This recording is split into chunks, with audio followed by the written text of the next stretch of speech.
বিসমিল্লাহির রহমানির রহিম। সবাইকে স্বাগতম জানাচ্ছি আজকে ক্লাসে। আজকে ক্লাসটি তোমরা যারা নবম এবং দশম শ্রেণীর শিক্ষার্থী আছো এবং 2022 সালের এসএসসি পরীক্ষার্থী, দাখিল পরীক্ষার্থী, তাদের জন্য খুবই গুরুত্বপূর্ণ। তোমরা জানো তোমাদের গণিত প্রশ্নের যে প্যাটার্ন আছে সেই প্যাটার্নে যে প্রশ্নগুলো হয় তার মধ্যে ত্রিকোণমিতি একটি। আজকে রাজশাহী বোর্ড 2020 সালে ত্রিকোণমিতির যে প্রশ্নটি এসেছিল 7 নম্বরে, সেই 7 নম্বর সৃজনশীল প্রশ্নটি আজকে আমরা সমাধান করব। আশা করছি তোমরা ক্লাসটি শুরু থেকে শেষ পর্যন্ত দেখলে এই নিয়মের যে সমস্যাগুলো আসবে সব সমস্যাই তোমরা সমাধান করতে পারবে ইনশাআল্লাহ। তাহলে চলো কথা না বাড়িয়ে আমরা এই সমস্যাটি সমাধান করি।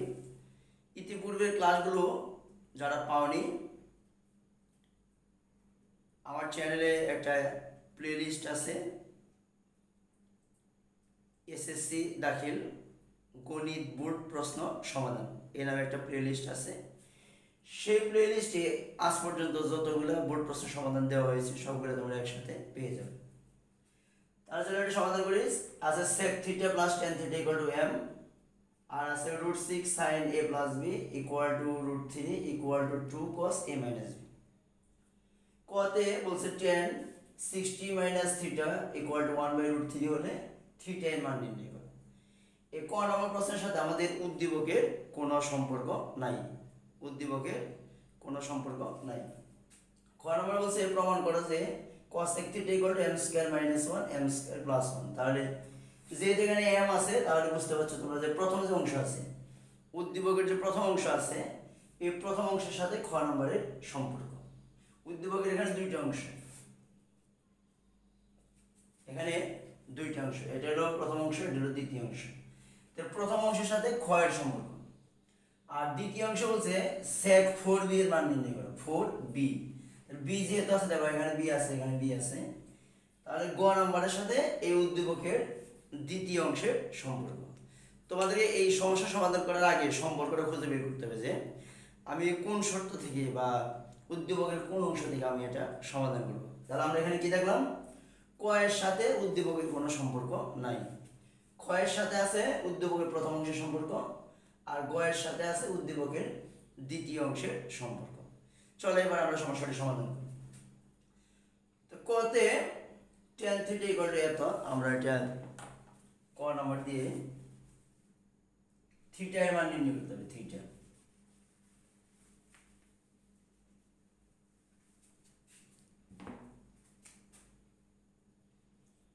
দেওয়া আছে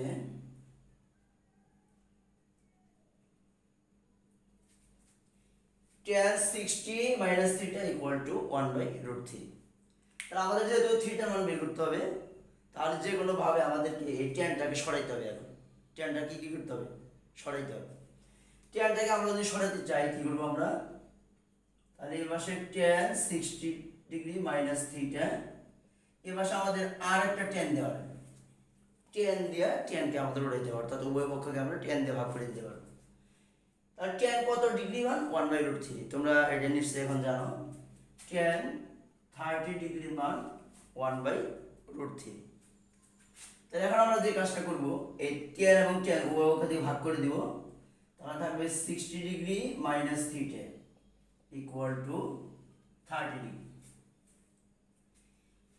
এরপর আমরা কি করব দেখো, এই 60 ডিগ্রি এই প্লাসের 30 এর পাশে এসে হবে -30, আর মাইনাস থিটা এই পাশে যায় হবে প্লাস থিটা। 60 ডিগ্রি থেকে যদি আমরা 30 ডিগ্রি যদি আমরা বিয়োগ করে দেই তাহলে আমাদের কত থাকবে, 30 ডিগ্রি, আর এখানে হলো থিটা। সুতরাং থিটা সমান আমরা লিখতে পারি 30 ডিগ্রি। থিটা সমান কত হলো, 30 ডিগ্রি। এই নিয়মে তোমরা অসংখ্য সমস্যার সমাধান করতে পারবে। এরকম একটা সৃজনশীল থেকে অনেকগুলো সৃজনশীল তোমরা সমাধান করতে পারবে যদি নিয়মগুলো ভালো করে মনে রাখো। তাহলে এটা সমাধান হয়ে গেল। ক নম্বর, থিটা এর মান আমাদের বের করতে বলেছিল, আমরা থিটার মানটা বের করে ফেলছি।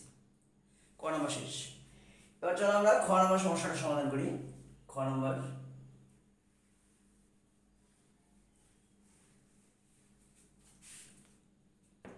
খ নম্বরে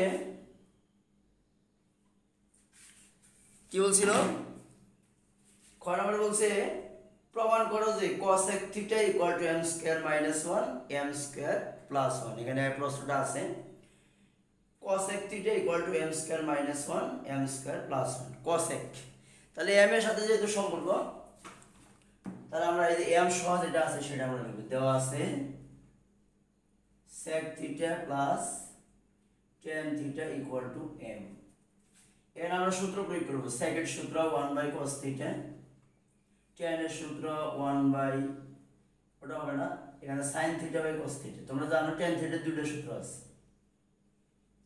tan থিটার দুইটা সূত্র আমাদের আছে একটা হলো 1 cot থিটা আর একটা হচ্ছে sin theta cos theta equal to m এখন আমরা এখানে লসাগু করি cos থিটা লসাগু হবে কি cos থিটা উপরে 1 plus sin theta equal to m এখন আমাদের বের করতে হবে কি cosec থিটা সমান m square minus 1 m square plus 1 তাহলে m স্কয়ার যেহেতু আছে তাহলে আমরা কি করব এখানে m স্কয়ার বানানোর জন্য উভয় পক্ষকে বর্গ করব উভয় পক্ষকে যদি আমরা বর্গ করি স্কয়ার দিয়ে দিলাম এবার আমরা cos এর পরিবর্তে লিখলাম cos স্কয়ার থিটা এই স্কয়ার কারণে আর উপরে লিখলাম 1 plus sin theta whole square 1 plus sin theta whole square equal to m square এখন আমরা কি করব এখানে সূত্র প্রয়োগ করব তোমরা জানো cos স্কয়ারের সূত্র আছে তো সূত্রটা যদি আমরা প্রয়োগ করি উপরে আমরা সূত্র লিখতে পারি 1 প্লাস sin থিটা হোল স্কয়ারের পরিবর্তে আমরা এটা দুইবার লিখতে পারি পরের লাইনে লিখব 1 plus sin theta whole square নিচে cos স্কয়ারের পরিবর্তে লিখলাম 1 মাইনাস sin স্কয়ার থিটা আর ডান পাশে থাকলো m স্কয়ার বা আর উপরে কি লিখতে পারি 1 প্লাস sin থিটা আমরা লিখতে পারি দুইবার 1 plus sin theta into 1 plus sin theta আর নিচে a স্কয়ার মাইনাস b স্কয়ারের সূত্র 1 কি স্কয়ার করলে কি থাকে 1 এ থাকে সুতরাং এটা স্কয়ার করলে কোনো সমস্যা নাই a স্কয়ার মাইনাস b স্কয়ারের সূত্র a plus b into a minus b equal to এখানে কি আছে m স্কয়ার বা তাই এখানে 1 plus sin theta 1 plus sin theta ভাগ যাবে বাকি থাকবে কি উপরে 1 প্লাস sin থিটা একটা আর নিচে 1 minus sin theta equal to m square ঠিক আছে এখন আমাদের প্রশ্নে কি চাইছে আমাদের প্রশ্ন বলছে m square minus 1 by m square plus 1 তার উপরে যেহেতু মাইনাস নিচে যেহেতু প্লাস আমাদেরকে বিয়োজন যোজন করতে হবে অথবা তুমি যোজন বিয়োজন করলেও হবে যোজন বিয়োজন করলে পরবর্তীতে এটাকে ব্যস্তকরণ করতে হবে উল্টাইতে হবে আর বিয়োজন যোজন করলে আর উল্টানোর প্রয়োজন নেই একেবারে কাজ শেষ হয়ে যায় তাছাড়া আমরা বিয়োজন যোজনই করি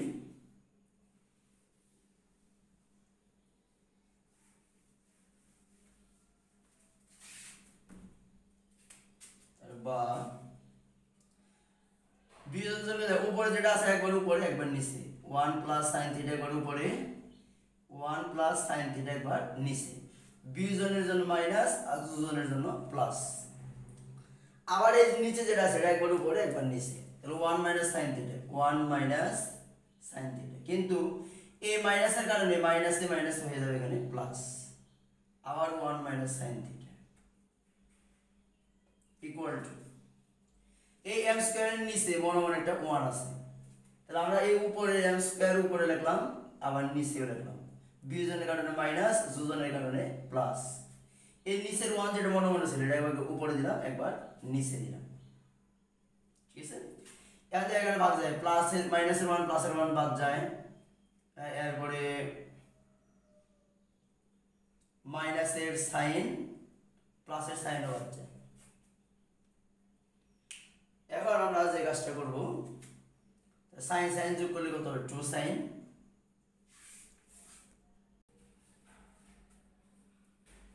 এরপরে এখানে মাইনাস 1 আর এখানে আছে প্লাস 1 তাহলে এখানে সাইন আর সাইন থাকে 2 সাইন থিটা আর এখানে মাইনাস সাইন আর প্লাস সাইন যদি আমরা বাদ দিই 1 1 থাকে কত 2 equal to m square minus 1 by m square plus 1 বা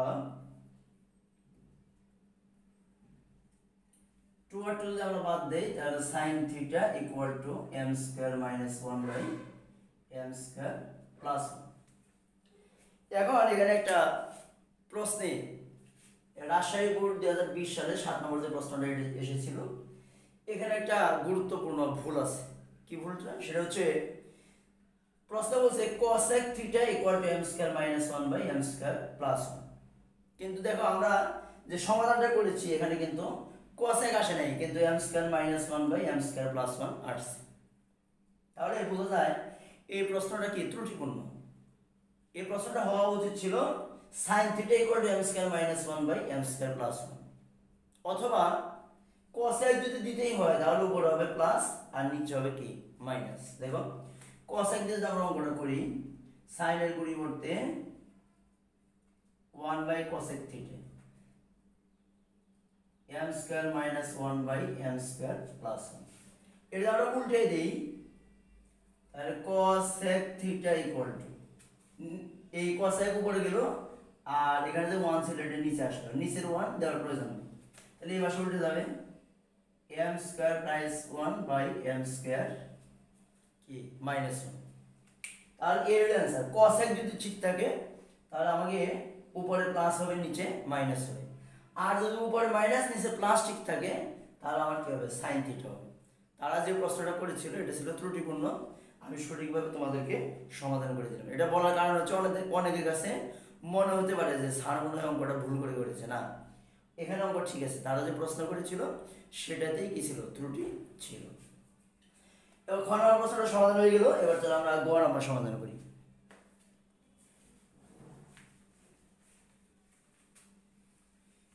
আমি আগে বলেছিলাম যে গ নম্বরের সাথে উদ্দীপকের দ্বিতীয় অংশের সম্পর্ক।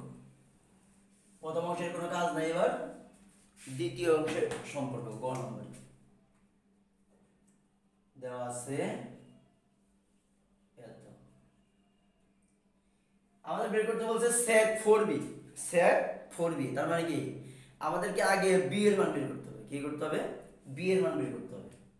তাহলে এখান থেকে আমরা দুটো সমীকরণ বের করব। এই ধরনের সমস্যা তোমাদের সাধারণ গণিত বইয়ের অনুশীলনী 9.2 এ আছে। আমি 9.2 এর যে বইয়ের সমস্যাগুলো আছে সেগুলোর জন্য আর আলাদা ভিডিও আপলোড করেছি, সেখানে দেখলে তোমরা দেখবে যে এগুলো সমাধান করে দেওয়া আছে। তাহলে এখানে √3 এটা সমান √3 লিখবো, আবার এটা সমান √3 লিখবো। তাহলে কি হবে? √6 sin a plus b equal to √3। এখন বা sin a plus b equal to √3 by a √6। এই √3 দ্বারা 6 এর আমরা ভাগ করে দেই, sin a plus b equal to √3 দ্বারা √6 কে ভাগ করে দিলে 1 by √2, 1 by √2। বা এখন আমরা যে কাজটা করব, দেখো sin a plus b, তাহলে আমাদের b এর মান বের করতে হবে।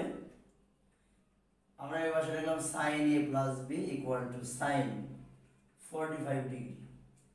sin 45 ডিগ্রির মান, sin 45 ডিগ্রির মান কত? 1 by √2। তাহলে ওই পক্ষ থেকে sin sin বাদ দিয়ে দিলে a plus b equal to 45 degree. এটা দিলাম ইকুয়েশন নাম্বার 1। আবার আমরা এই দ্বিতীয় অংশ দিয়ে কাজ করব। দ্বিতীয় অংশ দিয়ে যদি আমরা কাজ করতে চাই তাহলে আবার 2 cos a minus b equal to √3 বা cos a minus b equal to √3, এই 2 নিচে যে ভাগ হবে √3/2 বা cos a minus b equal to cos, আমরা জানি কি cos 30 ডিগ্রি মান √3/2, cos 30 ডিগ্রি মান √3/2। তো ওই ওখান থেকে cos cos বাদ দিয়ে দিলে কি পাবো আমরা? a minus b equal to 30 degree, equation number 2। আমাদের প্রশ্ন বলছে sec 4b, আমাদের যে প্রশ্নটা ছিল আমি এখানে লিখে রেখেছিলাম, আমার কাছে আছে। এটা বলছে sec 4b। sec 4b যেতে বলছে আমাদের a এর মান প্রয়োজন নাই, শুধু b এর মানটা বের করলে হবে। তাহলে বি এর মানটা আমরা বের করে দেবো, এখানে বি এর আগে প্লাস, এখানে বি এর আগে কি মাইনাস। তাহলে যোগ করলে তো বি বি কাটা কাটা যাবে, মানে বিয়োগ চলে যাবে, তাহলে তো হবে না। তাহলে আমরা কি করবো এবার বিয়োগ করব। তাহলে 1 বিয়োগ 2 অথবা 2 বিয়োগ 1, 2 এর এখানে যেহেতু যোগ আছে তাহলে a plus B equal to 45 degree আর a minus B equal to 30 degree. এর বিয়োগের ফলে কি হবে, চিহ্ন পরিবর্তন হবে। তাহলে a বাদ যাবে, বাকি থাকবে কি 2b, b আর b যোগ করে কি থাকবে 2b ইকুয়াল টু 45 থেকে যদি আমরা 30 ডিগ্রি বিয়োগ করি কত থাকবে 15 ডিগ্রি। কত থাকবে 15 ডিগ্রি। তাহলে ওখানে যেহেতু sec 4b আছে, 4 যেহেতু 2 এর গুণিতক, আমরা 2b এর মান এখানে বের করে রাখলাম। অথবা আমরা এখানে b এর মানও বের করতে পারি, b এর মান বের করতে গেলে ভগ্নাংশ হবে, দরকার নেই এইভাবে থাকে। তাহলে প্রদত্ত রাশি অথবা ডাইরেক্ট আমরা লিখতে পারি সুতরাং sec 4b, সুতরাং sec 4b equal to sec 2 into 2b, এই 4 এর পরিবর্তে 2 ইনটু 2b, তাহলে sec 2 ইনটু 2b এর মান, 2b এর মান কত বেরিয়েছে 15 ডিগ্রি। তাহলে sec 15 মানে কত ডিগ্রি 30 ডিগ্রি। তাহলে sec 30 ডিগ্রি মান কত, sec 30 ডিগ্রি মান কত সেটা আমাদের এখন লাগবে। sec 30 ডিগ্রি মান আমরা জানি 2/√3, 2/√3, কিন্তু নিচে সাধারণত রুট থাকে না, সেজন্য আমরা কি করব লব এবং হরকে √3 দ্বারা গুণ করে দেব, 2√3/√3 ইনটু √3, তাহলে কি হবে 2√3, √3 আর √3 গুণ করলে 3, নাকি বলো। তাহলে আমাদের এটা সমাধান হয়ে গেল। তাহলে রাজশাহী বোর্ড 2020-এর যে সমস্যাটা ছিল 7 নম্বরের, সেই সমস্যাটা আমরা সমাধান করলাম। পরবর্তী ক্লাসে নতুন কোনো বিষয় নিয়ে উপস্থিত হবে ইনশাআল্লাহ। সে পর্যন্ত তোমরা সবাই ভালো থাকো, সুস্থ থাকো, সবাইকে ধন্যবাদ।